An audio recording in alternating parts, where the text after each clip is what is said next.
Like something for got to pressure wash this bit. I'll talk to the manager.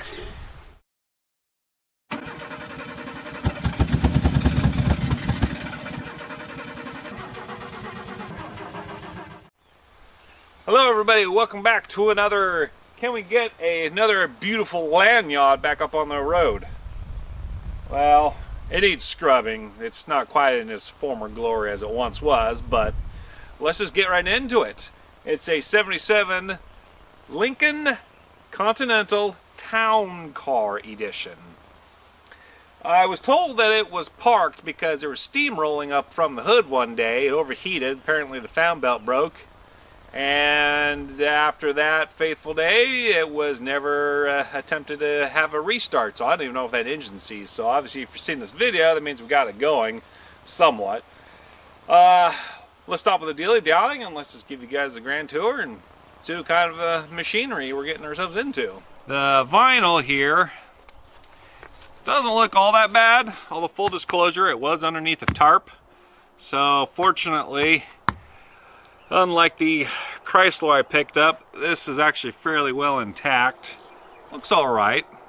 We can travel around the back here right quick.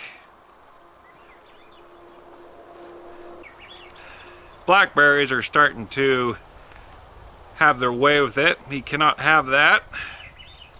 So that's the back. The body's fairly straight. I do see an ever so slight bow right here in the door, but that's that's minor. I mean, just look how big that door is. I mean, my span's about 8 inches, so that's a thick door. It's gonna need some pretty good cleanup. It doesn't look too bad. The headliner is actually fully intact. Actually, that's kind of interesting. I'll definitely can work with that. The doors here, but we got some mold. We got some mold issues going on, and unfortunately, that's gonna take a heck of a lot of scrubbing. The back seats, they don't look too bad. They need a good detailing. Something which I'm not good at. I might be able to scrub some of this stuff out. Let's take a look at the front.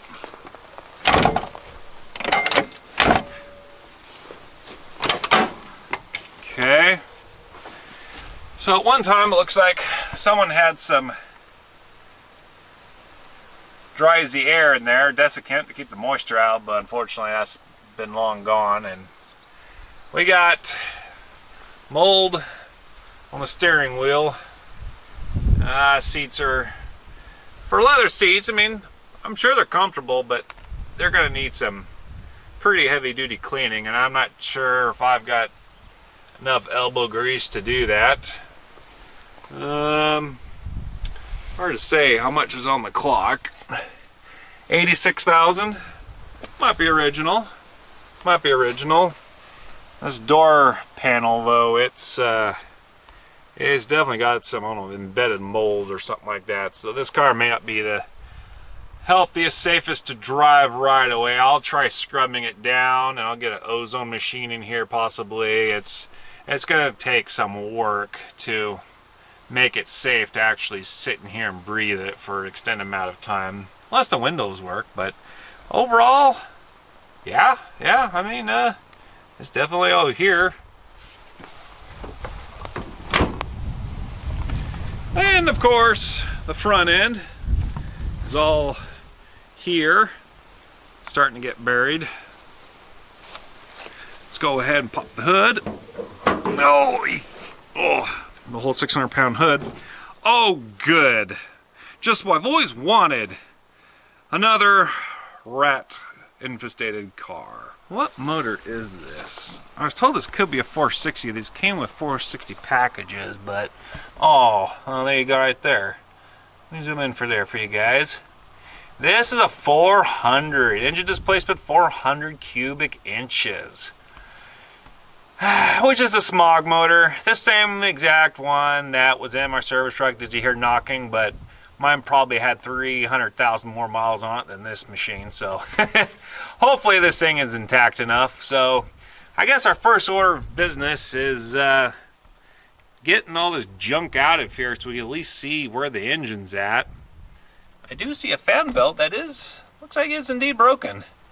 So, and it's only driven by one pulley on the water pump, so that would explain the overheating problem. So in theory, this engine should be easy enough to get going as long as it's not burned up or locked up. Hopefully, it's still in good condition after the overheating several years ago. I've been told it's been years. I don't know an exact date, guys, but let's go ahead and get you guys set up on the tripod and we'll start cleaning and see if we can find a buried engine underneath here.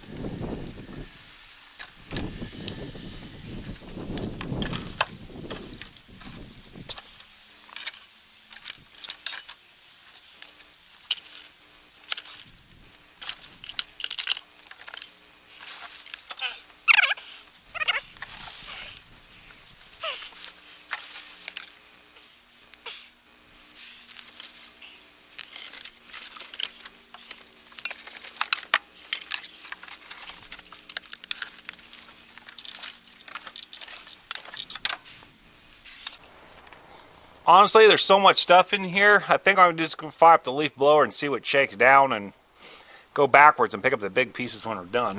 Let me go get the leaf blower right quick.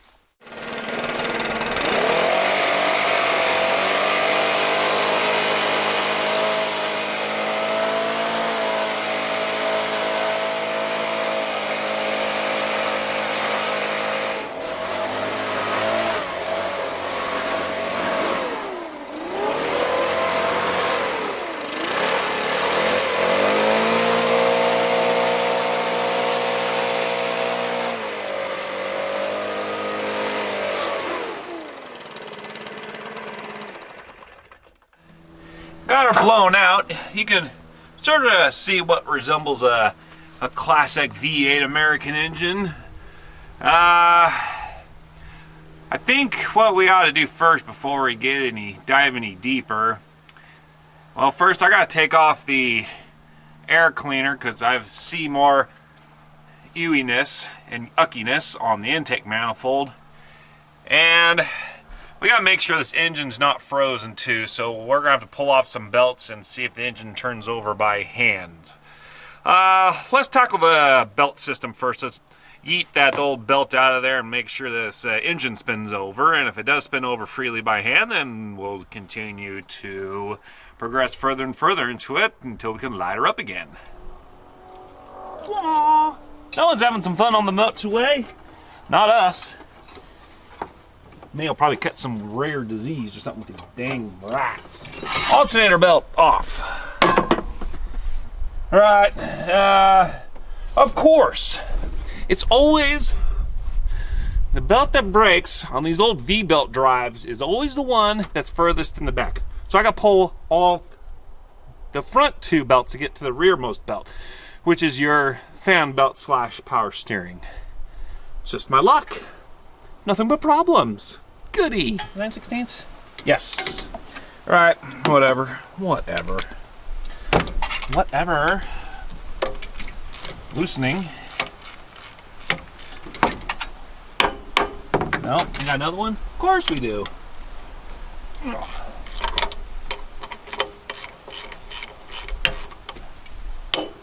There we go. Now we take off air conditioner belt. Maybe. Ooh, that one's a little crusty.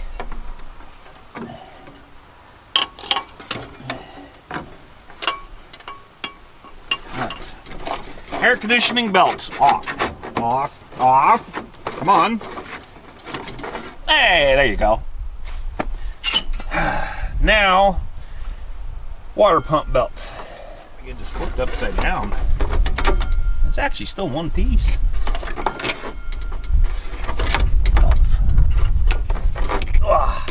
There. Looks like it's in one piece. Looks like it just flipped itself over. So in theory, if you're stranded on the side of the road, I suppose you could just put it together again. Oh, that's great. I cut myself. Oh, that's wonderful.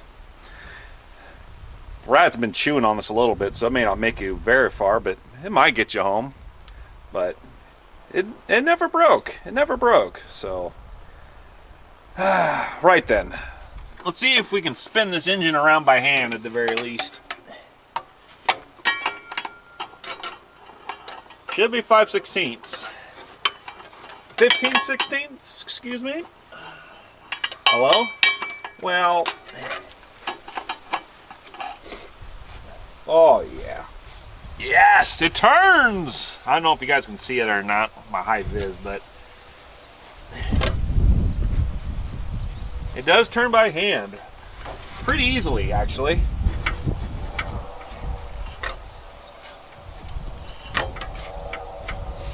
I even hear a little bit of compression in it.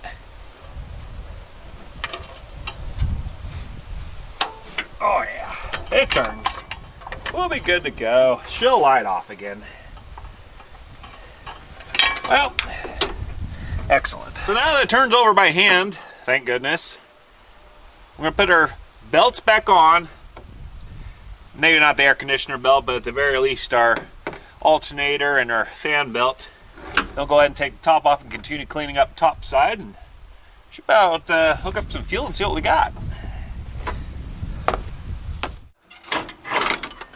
Okay, this is our choke setting. Our choke seems to work. Is the carburetor frozen? Kickdown works. Nope. Plates move. Nope, plates move. So we do not have a frozen carburetor. Good deal. That saves about 10,000 hours worth of work. Fortunately, we have more twigs. Poop I gotta clean off here, so back to the cleaning session.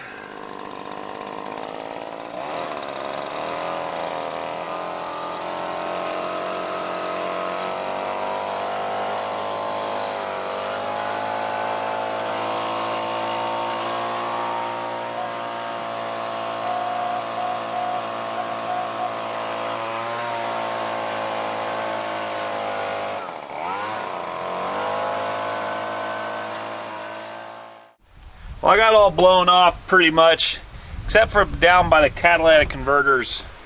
Yes, this car has 2 of them. There's a lot of twigs still on there, so if this thing gets going, I'm gonna have to roll it out fairly quickly so nothing catches on fire. I did bring my fire extinguisher, so anywho, we're gonna go ahead. Let's take a look at the fluids right quick. This would be the oil. Now that I can get to it, it's right there. Unlike my service truck, it looks like there's no water in here. It's right up on the max. It looks like there's still a little bit of luminosity to it. I can see through it a little bit. That's probably not the right word, but that's all right. But it is at max. Color looks good enough. I'll do the transmission next. Make sure we don't burn up anything. Yep. It's actually fairly red still. So it looks fresher, so that looks good. Fresher, is that a word? Now for the water. The water, if you will. I won't pick up on the camera, but like we're about 2/3 full on the radiator, so I'll have to get some more antifreeze, but it'll be good enough for at least a startup. We know the engine spins. We supposedly fixed our cooling problem by putting a new belt on. Let's go ahead and get the carburetor hooked up to some fresh gas and hook the battery up and see what kind of a mushroom cloud we can create. So what I'm going to do here is I'm going to disconnect our fuel line.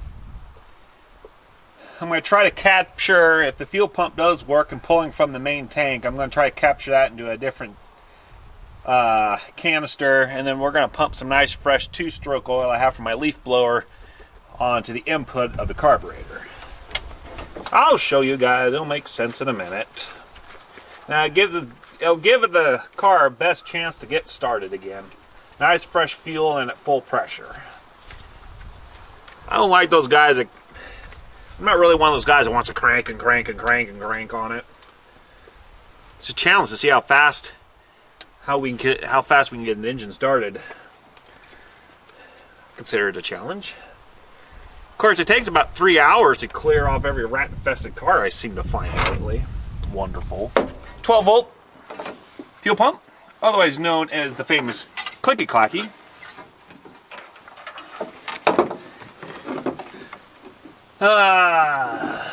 We'll steal a hose clip from here. Of course, it's the wrong size. I bet I can get it on there. Actually, I can go get some penetrating oil. Probably easier for it. Let's hook up the fuel hose for the engine-driven pump, just in case it does want to yard something out. We can capture it. Make sure we don't pollute the ground at all. I don't want that. I want to make messes. Before I hook up the battery, I'm going to prime that carburetor right quick. Oh, wait a minute. There we go.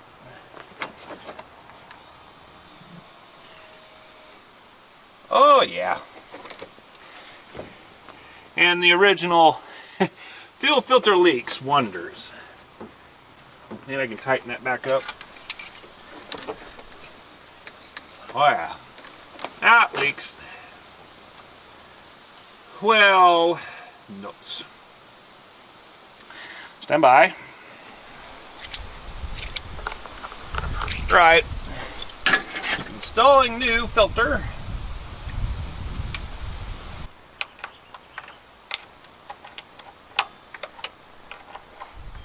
There we go. That should be fine. Okay, re-hooking up our fuel system. With the in-frame tank, I want to try to pump out as much as I can and then put at least 5 gallons of good fresh gas in it and see if it'll run, so we can get to the fuel pump in town before we do our little road trip with it. So let me grab a fuel can and a catch pan, or catch basin for this at the very least. Catch container, if you will. We've got the new filter on the carburetor.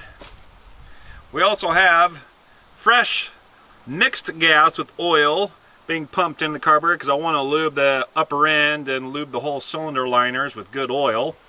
And this will be the return for the bad gas pumping out from the tank. If it does work, hopefully the fuel pump also works. It'll show us a 2-for-1 special, pumping out the old stuff as well as pumping period. So let's go ahead and see if this thing lights off now.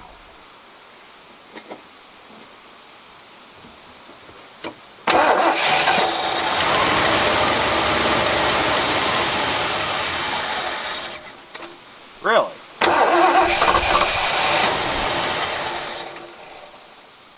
I'm going to turn my fuel pump on. That sounds good. All right, let's try this again.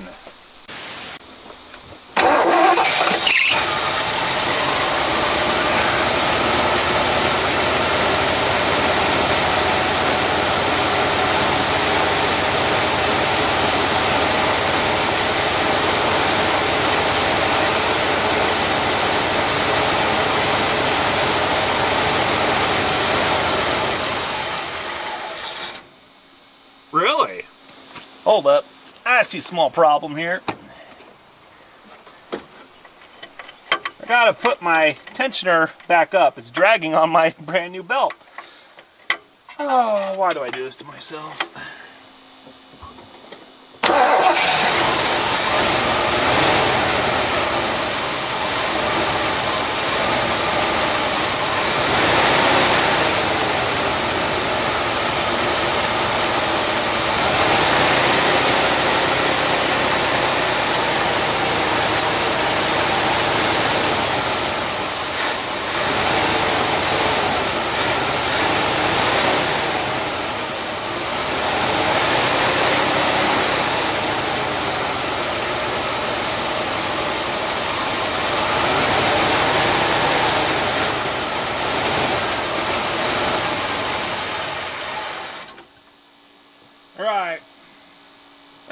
already getting smoke coming up from the engine bay from all the twigs, so runs rough. I gotta keep the throttle down to keep it open.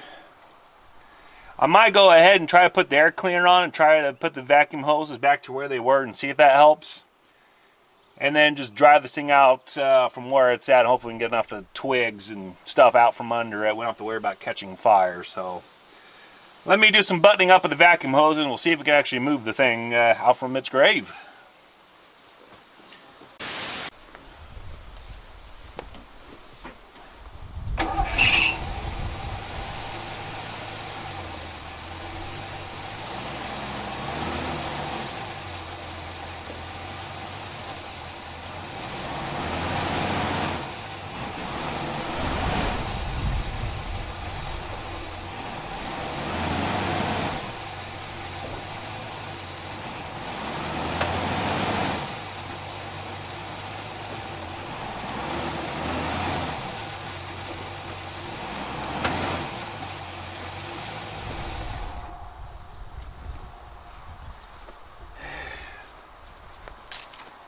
I think one or some of the wheels are locked up, so I have to tow this one out to see if we can break those brakes loose easily.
Alright, well, we got her pulled out.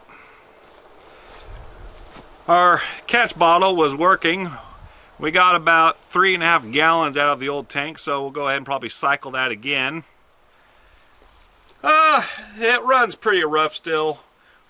In a second, we'll probably go ahead and take that distributor cap off and see what it looks like. Maybe it just needs a little bit of cleaning. Here's where she was parked, and it looks like she was sunk in pretty good. This is the rear axle that walked out.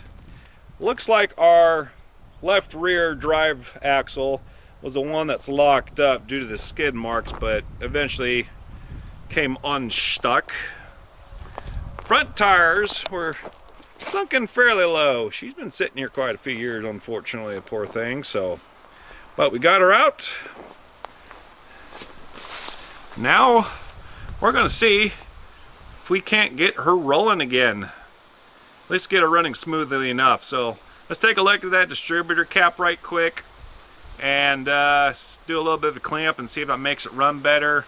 Then we'll probably go ahead and just, even if we don't get the engine to run really great right now, I would just like to just pressure wash this whole thing and clean it up. So it needs a bath. All right. Let's take a look at that distributor cap.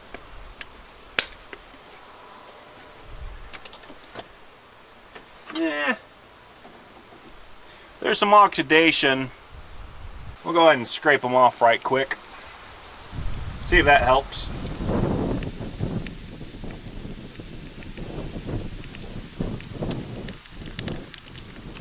What's the rotor look like?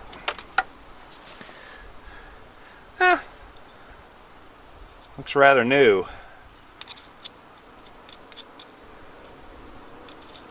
I noticed the wires are aftermarket. They look like the good ones, so hopefully all it was is a bit of oxidation in the cap. Wouldn't be surprised if it's something else, but let's go ahead and give that a try. See if well behaved now it runs or misbehaves. I don't know, we'll see here. Of course our coil here just dangling in the breeze. That can't hurt anything either.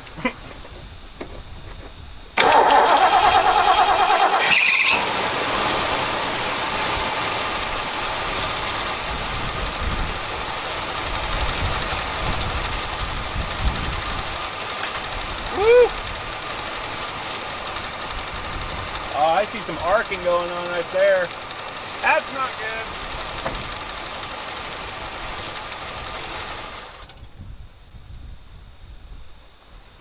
That's not right. There's arcing going on between here and here, the negative, so it's like, I don't know. I don't know how we're going to fix that. Different lead to the coil, maybe? Or maybe better insulated boot? Let's try that.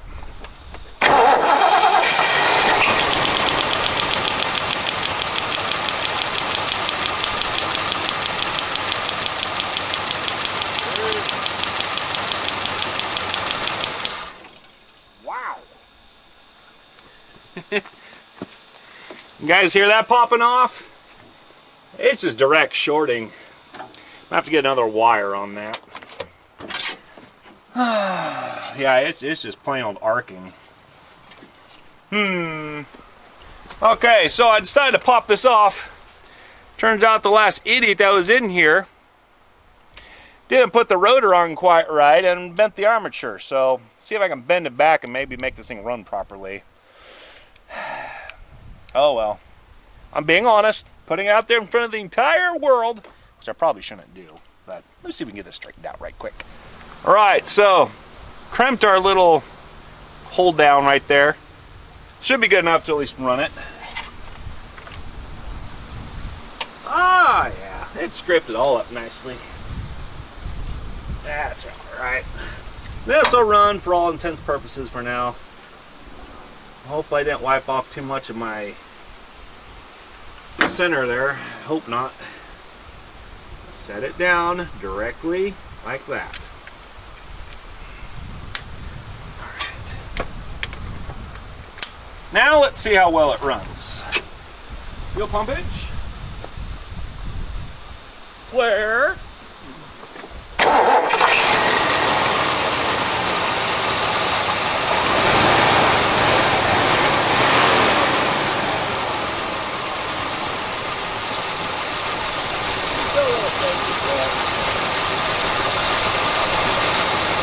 Out very much at all. Looks like it didn't help very much at all. At least it's not shorting out anymore. Alright guys, well, I'm going to sort out why this thing's running so rough, so go ahead and probably get the pressure washing on and I'll figure out why this thing's not running later, but I think she'll be alright. And our bottle worked out pretty well. It's pretty much all dry now, so the fuel tank is fully empty.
And now it's time. And now it's time for the bubbles.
Well, she's ready to start drying off now. Oh yeah, she's looking 10,000% better. If that's a thing, I don't know. I'm not good at maths. Still got the interior to do, obviously, but she's had some bit of a rash there. She's got a few rashes in a few places. If you guys want to get to know your car well, give it a good wash. You'll see all the imperfections. Just look at that chrome, people. You just can't buy that nowadays. It's all cheap plastic. That's still metal. Yes.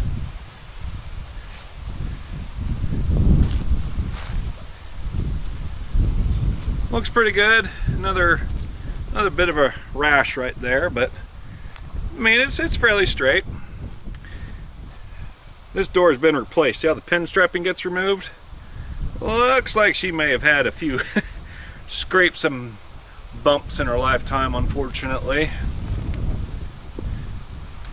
But all in all, yeah, she's definitely starting to glisten a little bit better in the sun. We definitely some paint starting to go. My pressure washer didn't do that, unfortunately, but it's all right. It's all good. I mean, just look how commanding this car is. I mean, just look at this. It just comes out. It's just, you just can't buy that anymore. What I like about these town cars is the lens is on either side, so I don't know why that just looks awesome. And then we'll get to washing. I forgot to show you guys what's inside of here. I already had to put amp baits down. Spoilers. But it's actually fairly clean on the inside. We have a spare. I was told that's actually the front tire. We actually might put that on because that might be better rubber. We do have the original Death bumper jack. And it looks like we got the tire iron to go with it, as well as the jack stand pads. So pretty good. All in all, it's not rotted out. It's all here, thank goodness. And there's literally a rat's nest here. We'll do that on the interior cleanup part of the episode. But all in all, it's fortunately it's not full of mold and mildew, thank goodness. Nice. Now to fix that engine. Let's do a compression check right quick and make sure all the spark plug wires are in the right order. We'll do a compression check and make sure at least we got a solid motor. If we got a solid motor, that means we got fuel delivery issues we're gonna have to work out. Oh goody.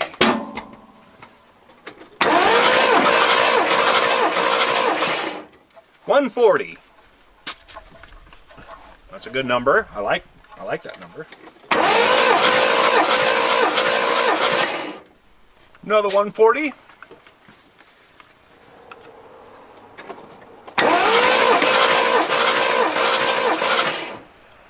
$144. Now we're getting technical now.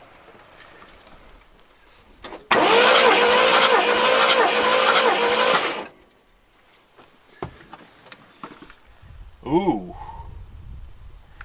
110. I found our low cylinder. That's not good. That's 40 pounds under. Yeah, we got a weak cylinder. Golly gosh darn it. Well, for funsies, let's just check the other side. So we may not have a carburetor issue. We may have a cylinder that's misbehaving.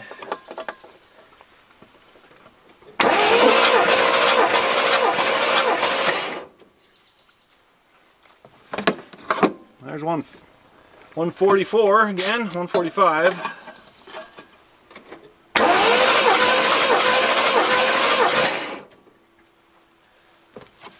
Yeah. 120. That was not good either. Then we couple two cylinders that are not quite contributing to the work effort here.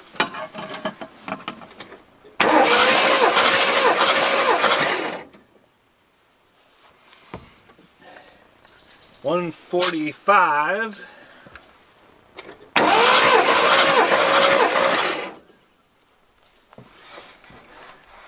140. So cylinder number 4 and cylinder number 6 are on the weak side. It's probably why this thing doesn't want to run very well. I do have my 400 spark plugs from my Ford service truck that I pulled out because we're putting the 460 in. So actually I have a pair of brand new plug wires. So for funsies, I might just put new wires on. I'm pretty sure it's not gonna help it out, but it wouldn't hurt. Just make sure I'm not missing anything. And maybe run it for a little bit, or a little while, and maybe it'll wake up. I don't know. So I'm gonna go ahead and throw some plugs on here, contemplate some things, and we'll be right back. We're gonna get this nurse tank off of here and see if we can't get it to siphon off its own gas now that the gas tank is completely empty. I'm going to put 5 gallons of gas in the tank, wait for this, run the engine, wait for this to start pumping again. When it looks a little bit more on the clear side, we're going to go ahead and hook it back up to its original system. That should basically be using its own, stupid wrench. So that'll get it to run on its own. And I don't have to worry about fire danger anymore. I mean, you're dealing with the Swede here, so it's best to button this stuff up, not have any open fumes. So let's go ahead and get rid of our nurse tanks right quick. All right, well, let's go ahead and put the fresh gas in here now. Relax, it'll be fine.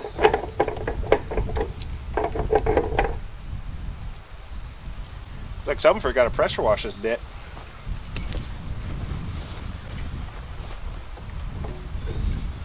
I'll talk to the manager. Jump cut. Empty.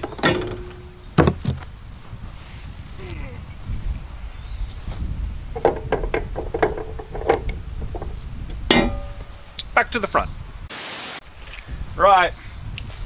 So now we're going to get the car started, get some good gas pumping out of here, then we'll button up our fuel system. That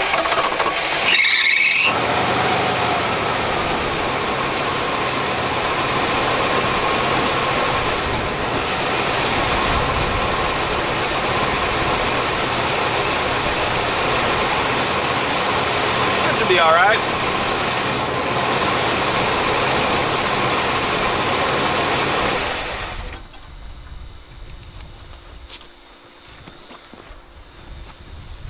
Judging by how much up that went, I know that those lines don't hold a heck of a lot. I know it's a ways back there, but I think we're pretty much at the point. It looks good enough. See if it nurses on its own tank now.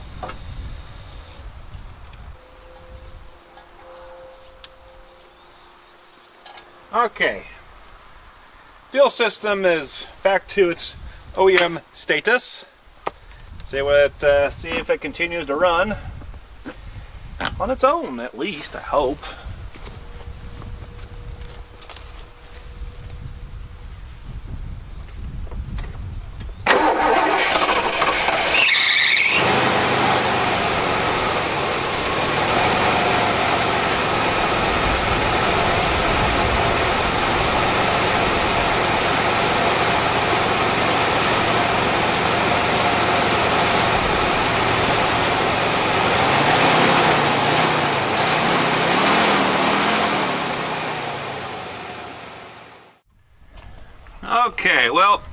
camera, I've taken the liberty of putting all new wires on, but I'm pretty sure that won't solve the problem. However, I think we need to take a look at some vacuum hoses because I'm pretty sure we've got vacuum leaks.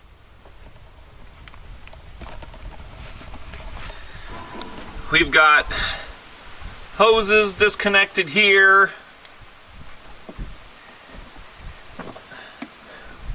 Varmin have been in other said vacuum hoses, as well as there. I'm also going to go ahead and, this is one of the main vacuum ports coming off of here, going into the system. I'm going to disable this whole thing by plugging that big main hose off. With this car, we only need two things to make it run vacuum-wise. Okay? We only need vacuum for the advance on the distributor, which I've already have it hard plumbed into right here, directly into, you can't really see it, but it's plumbed directly into the intake manifold, so the distributor has accurate vacuum readings.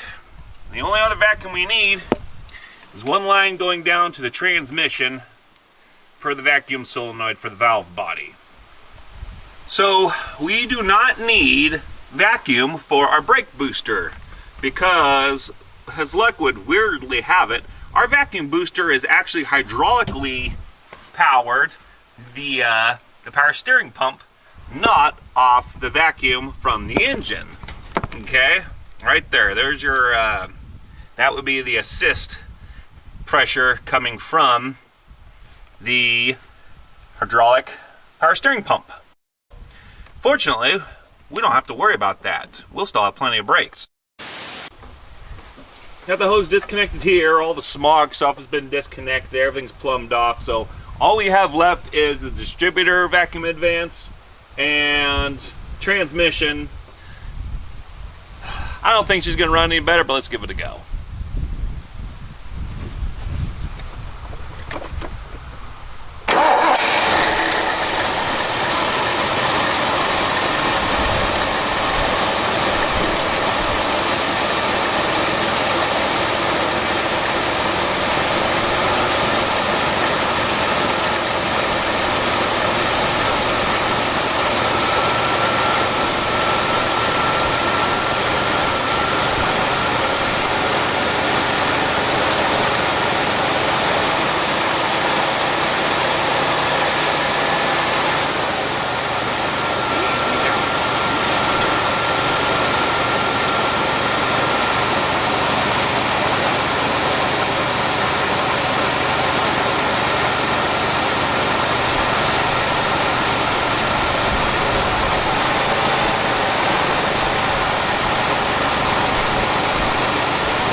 Alrighty. Oh, that's much better.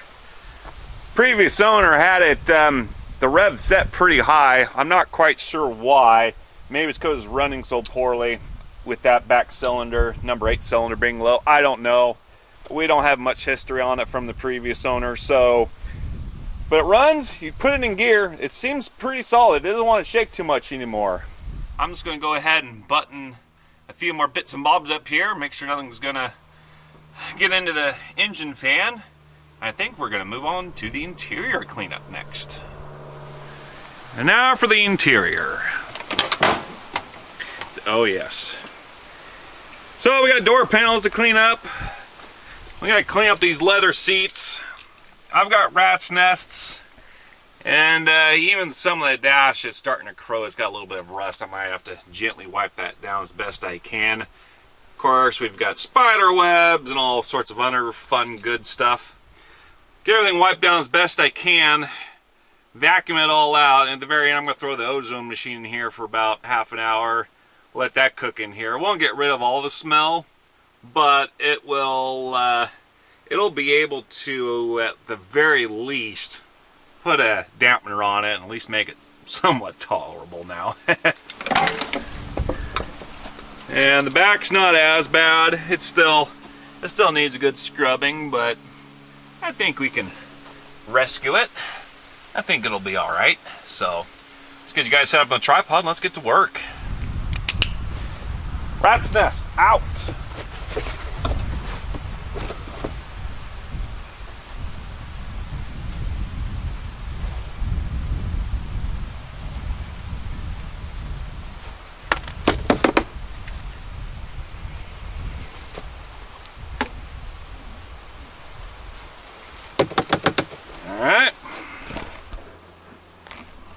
Well, I want to open up all 4 of these windows.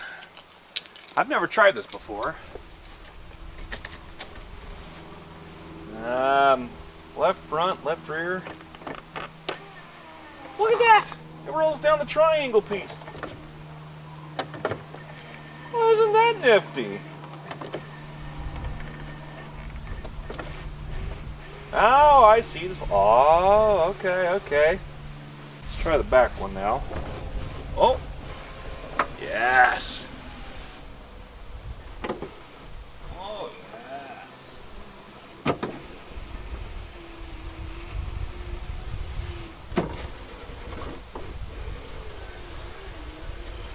Sweet. All right, I'm gonna go ahead and elect to start with all 4 of the door panels. Let the cab air out first. So let's go ahead and dive in here and see what we got.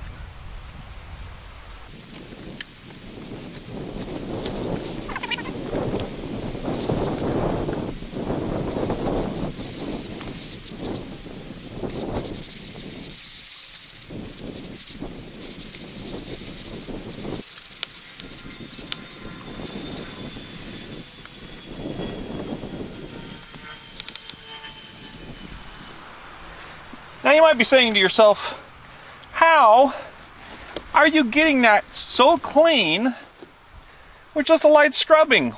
What weird concoction do you have in your mystery bottle that's allowing this to come right off? Well, I'll tell you. It's not really a big surprise, guys. It cost me a whopping, I don't know, 50 odd cents or $1 to fill up this 32-ounce bottle. White vinegar. That's all it is. You need to do this. You do it about a 1-to-1 ratio. I've got this juiced up at 3-to-1 ratio because it looks like that this car has got a lot of mold. Fun fact, white vinegar kills mold. You do not need necessarily expensive snake oil at the local store. Now, mind you, white vinegar don't smell very good. A lot of people, you might trip out, or at the very least turn your nose up, and I agree, it doesn't smell the greatest. The acid, it's only about 5% acid, it's not strong acid, but the acid actually burns the mold spores off. Now, of course, even if you remove the mold, you need to fix the problem. Okay, this car has moisture problems, so a lot of the gaskets around the doors and everything will need to be redone. We won't do that now. If you don't fix that problem, the mold will come back. It's not preventative, it's just to kill it, right? So that's what we're doing. It's very good on vinyl. Leather, which might be this bit here. This might actually see actual stitching. This might be leather, I'm not sure. You can use vinegar on leather, but use at your own discretion. If you do, it'll work on leather, But mind you, since it's an acided, it will strip the oil, if you got any oil left on your leather seats, out. So you need to come back and oil it up with proper leather conditioner. Not that nasty stuff that you can buy at your convenience store. Most likely you have to buy it online, the good stuff. You'll have to re-oil your seats if they are legitly leather. That's all it is, folks. It's not really a big secret at all whatsoever. Now, obviously, when you do it on leather, you know, full disclosure, you assume your own risk. Do it in an inconspicuous spot first to make sure it's not going to get, you know, discoloration or it's going to disintegrate or some other weird voodoo that might happen. But if you're looking to kill mold, white vinegar is one of the ways to go. As you can see, the armrest is looking much better now. We got some yellowing here, but that's just due to human oil probably staining it over time. Not a big deal. Oh, door locks work. Where did I put the keys? Oh, the windows are rolled down. Keys are on the dash, but the windows rolled down. Okay. I don't have extra copies for this, so we're going to just go ahead and, you know, if I was smart, just disconnect the battery, but I'm not that smart, so we're going to leave it connected. Little pull handle here. I'm going to clean up this door on camera, and I'll hit the other three up pretty much off camera. There won't be. I'm just going to basically rinse and repeat, guys. That's all we're really going to do here. I'm not an auto detailer specialist. Again, that's one of those things that you can literally be its own business, but for safety's sake of killing the mold and at least scrubbing it down so you can at least sit in the car without passing out from all the smell. So at least get us up and down the road, at least get this car driving again, and you know, you can spend a week detailing a car if you really want to get into it nice and heavy. Hit the top part here now.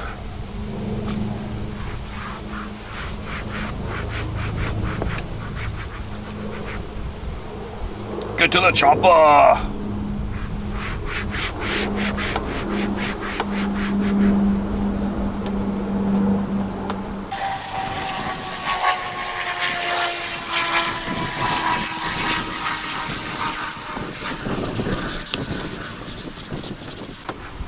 Okay, now we're ready to rinse her down with some water. Just a wet rag is all.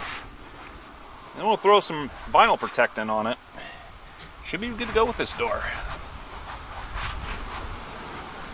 Looking much better.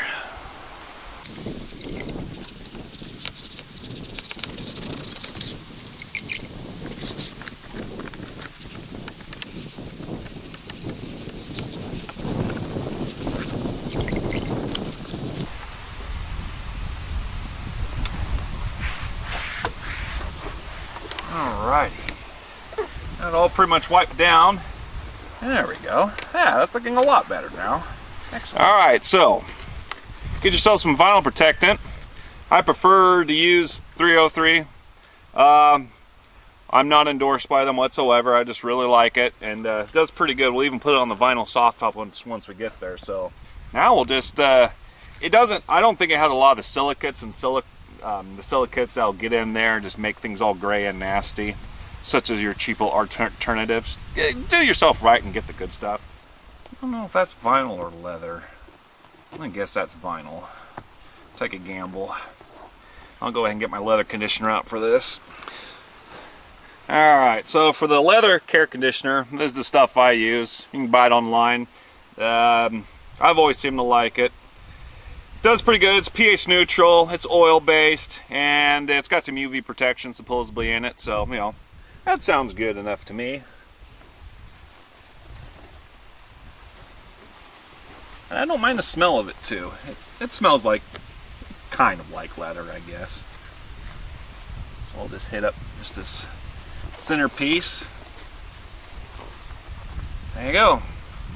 We got some oil staining here. There's a bit of dirt on here. I don't know if the camera's going to pick it up, but Now I gotta do the 3 other doors, so let me go ahead and do some jump cuts and I'll show you guys my results when I get done with the doors, and then we'll just keep moving into the interior. Alright, so I just got done with the door panels. As you guys seen the driver one already. There is the passenger side on the left. And we've got the right rear and the right front. Still a little bit of dirt on the very top, but it's clean enough for now. It's looking pretty good. Let's turn into the interior and let's start vacuuming and cleaning up the actual cab.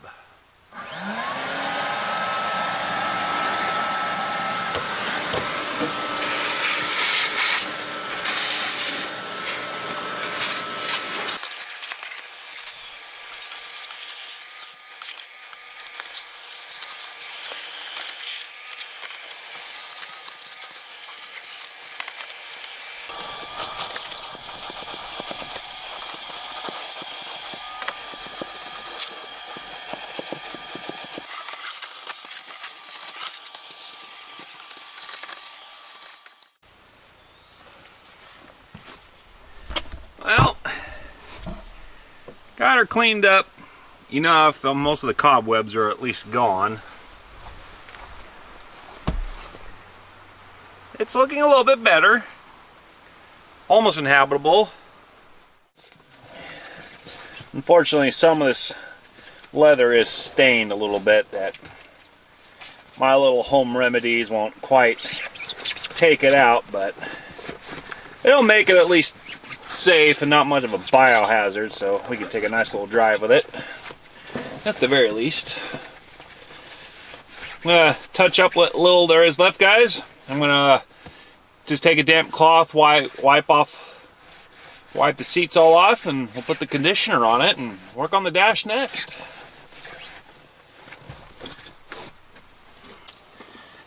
Alright, they're all wiped down. Not saturated, but nice and wet enough to wipe off the vinegar.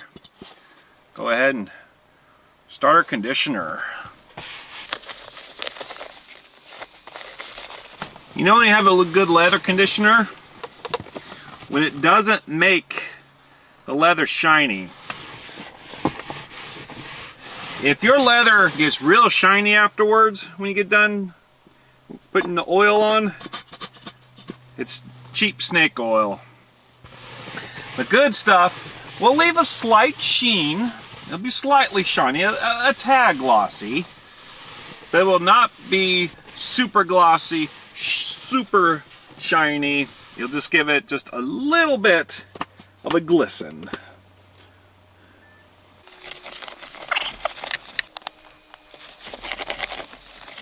So the oil, if there was any oil left that the vinegar stripped out, we're putting back in.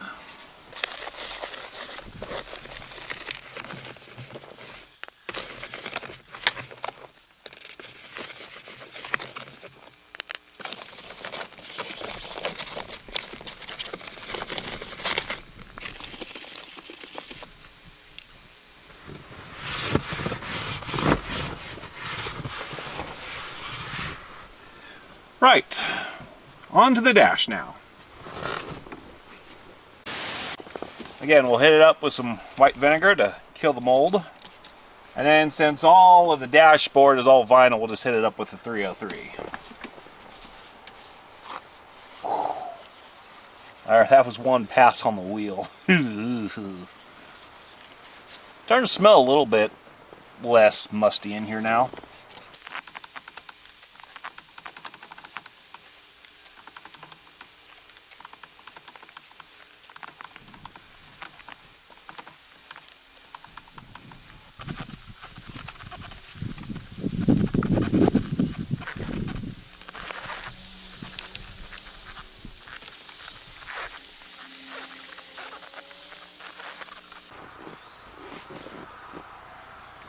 Alright. Well, we got it all wiped down with the vinegar. So we got a nice neutralization of the mold. That's when you know when you oiled your leather seats properly. It makes that good sound. Alright, we're going to wipe down our vinyl interior. Nice damp cloth and put some vinyl protectant on it and should be about ready.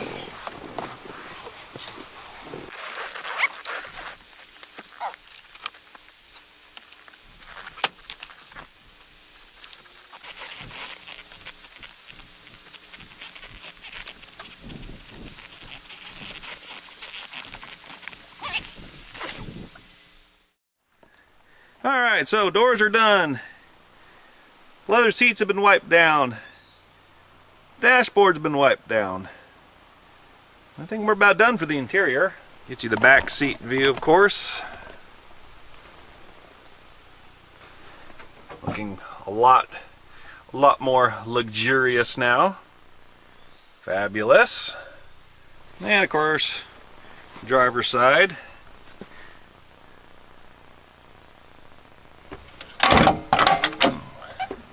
There we go. I'm not a professional, but at least we can make it look a lot cleaner and at least a lot less of a biohazard. So now we're going to go ahead and set up the ozone machine. Run it for about half an hour. Button up some things on the hood, and I think we're ready for a little drivey drive with it. Nice.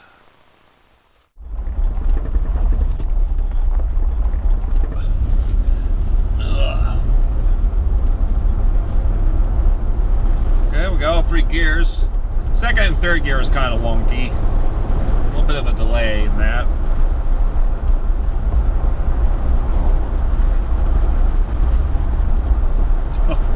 This thing just floats. Love it.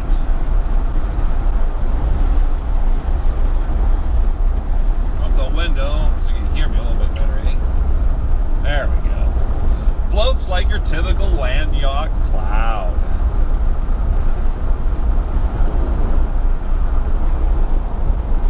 So where are we going? Well, I'll tell you. I had original ideas of taking this car somewhere else, but I think where we're going is going to be just fine. It is a winery I haven't been to in a very long time. Now,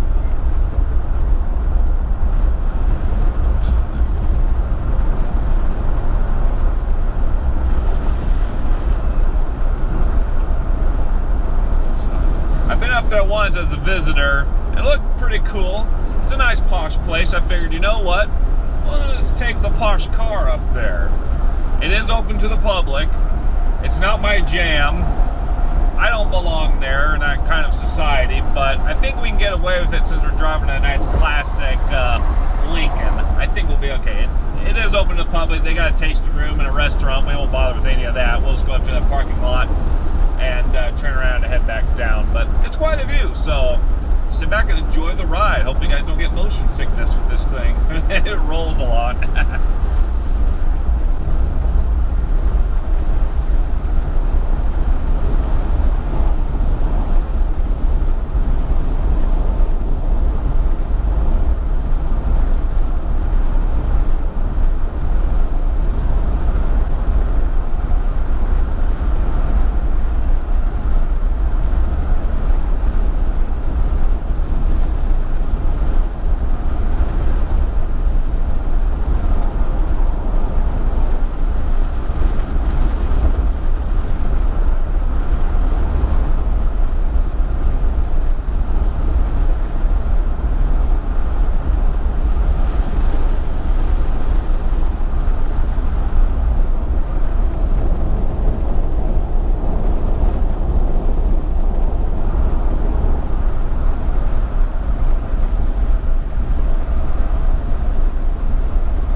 Something. I thought something was there. A hint.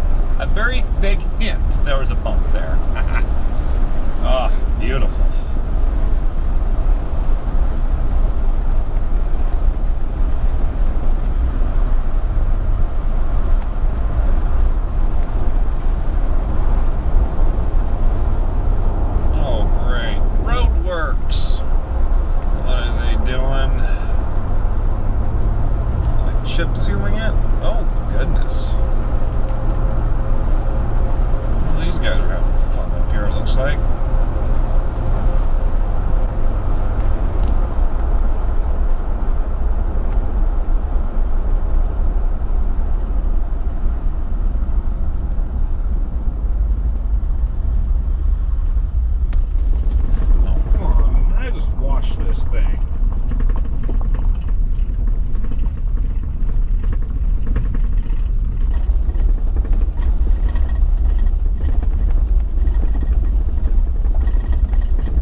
steep hill.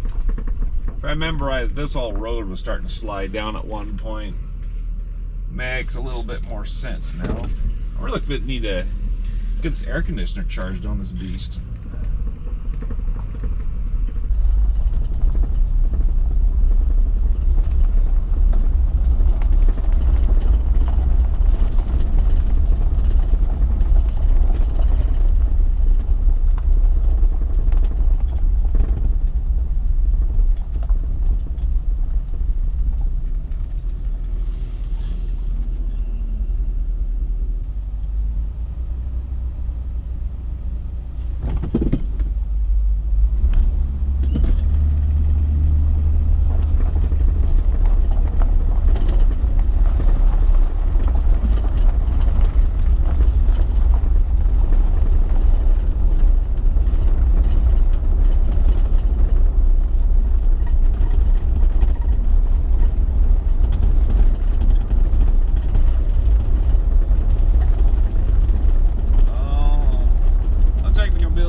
Since I've been up here. I didn't realize there was even construction up here. That's what I get for not checking my trip plannings. No trip planning here. Jeez. This feels a little awkward driving on this side of the road.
Turn here to go to the top of the hill.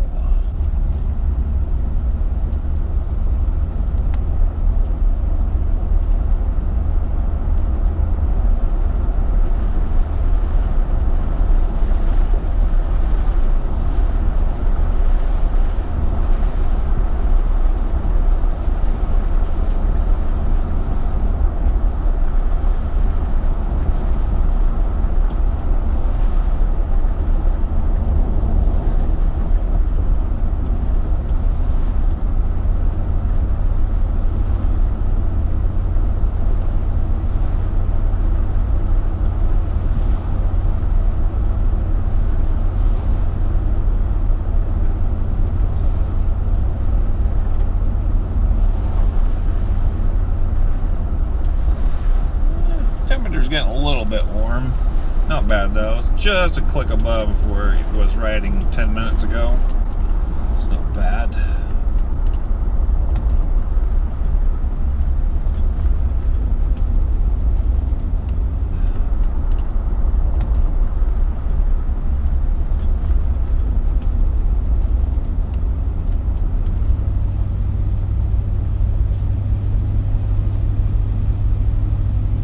Ooh, this is getting steep. Come on, girl.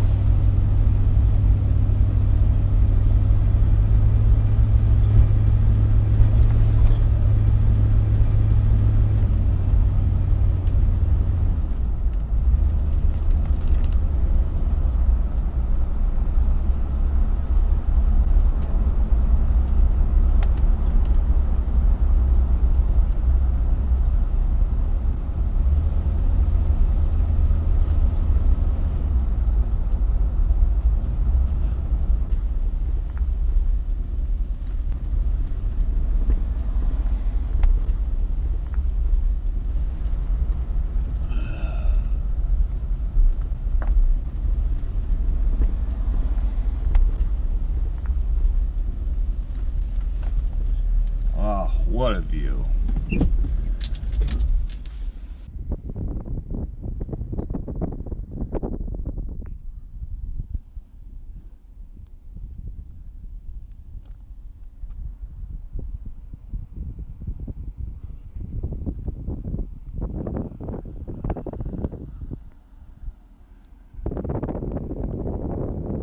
Absolutely beautiful.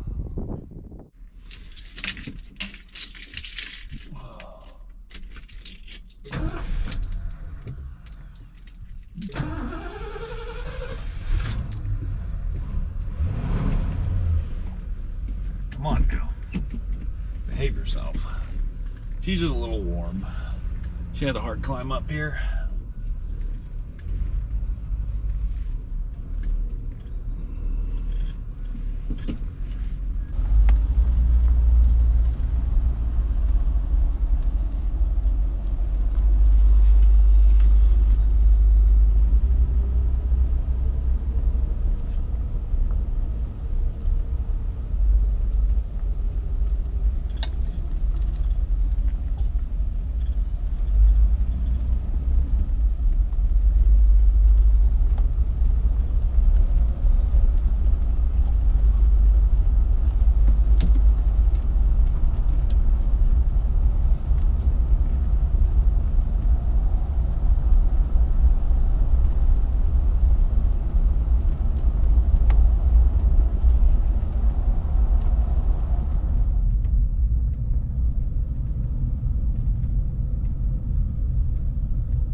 that was fun getting this car going again. Once I got the rat's nest out of it, then it wasn't so bad. I still got work to do on it. The headlight doors don't want to seem, well, I got to hook, or rather I got to build a brand new vacuum system for those, and have the electric buttons and gizmos inside the cab don't seem to work, or they're a bit crusty, so there might be a follow or prepare video to this. I'm not sure yet. Thank you everybody who watched. I'm going to go talk to the bank in the meantime, figure out what's going to cost for a second mortgage to finance the gas that I just burned up doing my little road trip. So in that case, I sign off to you guys for right now. We'll see you guys really soon, and stick around for more. And just look at that glow. Ah, beautiful. Chef's kiss. Mwah.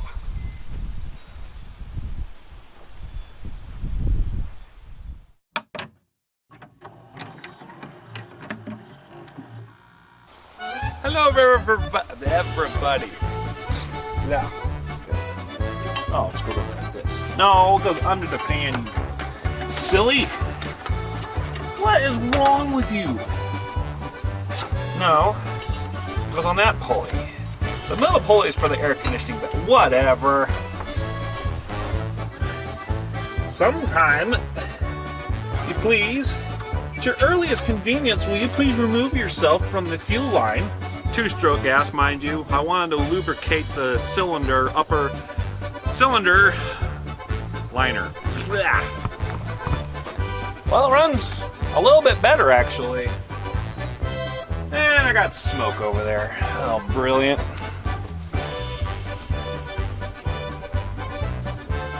Being raised on a farm, you know, foot on the brake and foot on the gas. Do that method, so.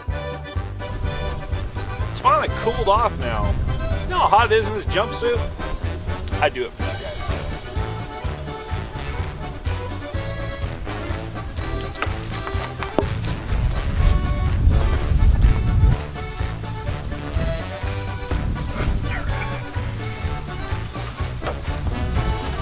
No, it's not alright. Well, what in the shenanigans? Hello? Anytime. Oh, good. Let's get it going. Assistant, okay? Comes right off the vacuum pump. It comes right off the vacuum. Hydraulic pump. Alright, so doors are done, dash is done. Seats are leathered up nicely. Oiled up, leathered up, whatever. Gosh dang it.